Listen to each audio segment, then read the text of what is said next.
পানির নিচে ডলফিনটা তো জঙ্গলের মতন, হে ডাকবে জঙ্গলের মতন। পানির নিচে ডলফিনটা তো জঙ্গলের মতন, হে ডাকবে জঙ্গলের মতন। আহেন আহেন, আমার কাছে সাত মিশালি মুড়ি মাখা পাবেন। আহেন আহেন, সবাই আহেন, গ্যাসটা বের করেন।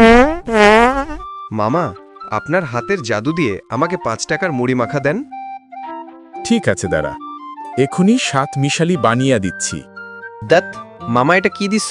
আমি গেলাম, টাকা দিতে পারবো না।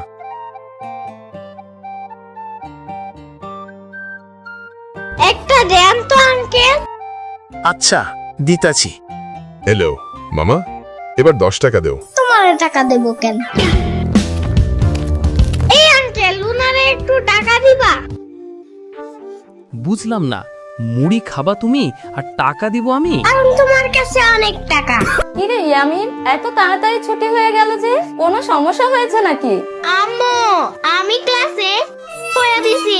কতবার করে বলছি স্কুলে যাওয়ার পথে কোনো সাত মিশালি খাবা না। আমার কথা কখনো শুনছি না? ঠেলা বুঝো এবার। কি হয়েছে আমিনার মা? সকাল সকাল এত চেঁচাচ্ছ কেন? বললে কি বলবে বলো তো? আসো আসো, দেখো ছেলেকে আদর দিয়ে মাথায় তুলেছে তো। দেখো তোমার ছেলে স্কুলে কি কাণ্ড ঘটিয়েছে। কি হয়েছে আমার সোনা বাবা? স্কুল থেকে এত তাড়াতাড়ি বাসায় ফিরলা কেন? তোমার ছেলে স্কুলে যাওয়ার সময় সাত মিশালি খেয়েছে, আর ক্লাস চলা অবস্থায় তোমার ছেলে ক্লাসে করে দিচ্ছে।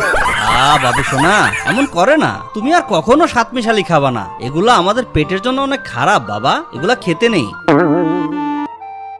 এই সাত মিশালি মামাকে কিভাবে শায়েস্তা করা যায়? এই সাত মিশালি মামার জন্য আজকে আমার নাক কাটা গেছে। পানির নিচে ডলফিনটা তো জঙ্গলের মতন, হে ডাকবে জঙ্গলের মতন। পানির নিচে ডলফিনটা তো জঙ্গলের মতন, হে ডাকবে জঙ্গলের মতন।